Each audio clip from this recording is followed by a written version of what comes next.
Babylon is a grand, chaotic, and provocative period drama written and directed by Damien Chazelle. La La Land, Whiplash.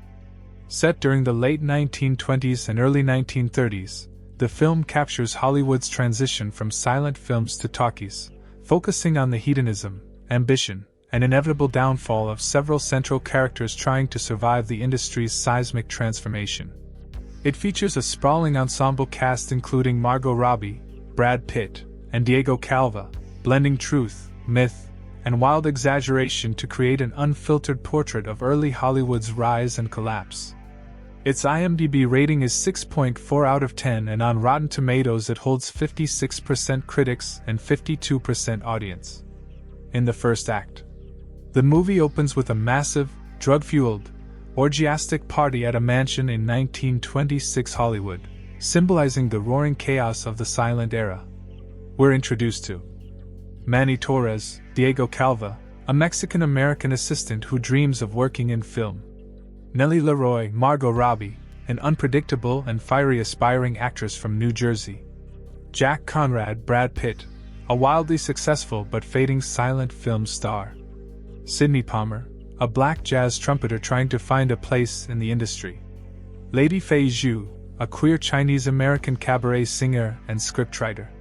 The early scenes show Hollywood as a lawless land of extremes: massive set pieces, improvised stunts, drugs, public sex, elephants, and overdoses. Nellie, through her unfiltered personality and raw charisma, lands a role in a silent movie and becomes an overnight star. Manny, seizing opportunity after opportunity, begins climbing the studio ranks, impressing executives with his work ethic and ambition. Jack Conrad continues to enjoy stardom but starts to feel disconnected and melancholic. We see the grueling, dangerous, and chaotic filming of early Hollywood, desert locations, real weapons, and sweltering conditions.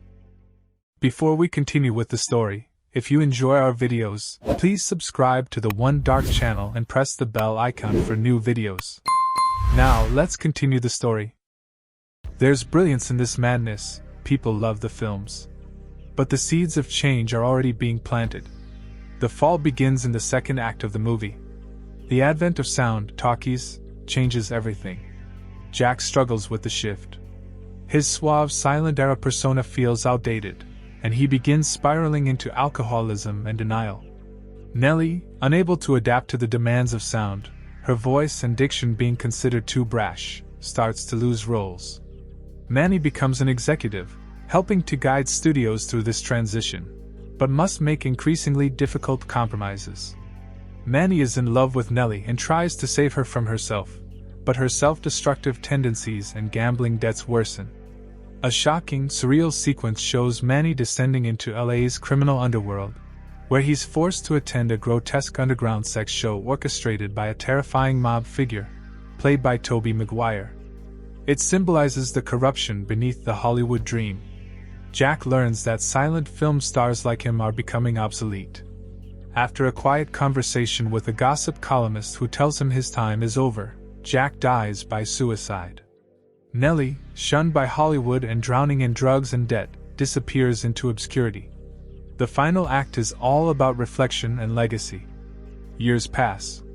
Manny has escaped Hollywood. He now lives a quiet life with a family in New York, far from the industry he once adored.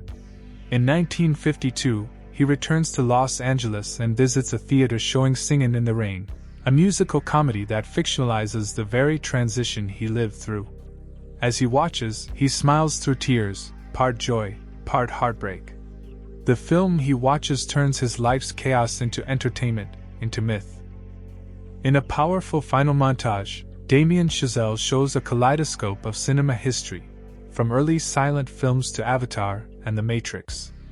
It's a breathtaking tribute to what cinema has been and might become, filled with beauty, horror, innovation, and contradiction.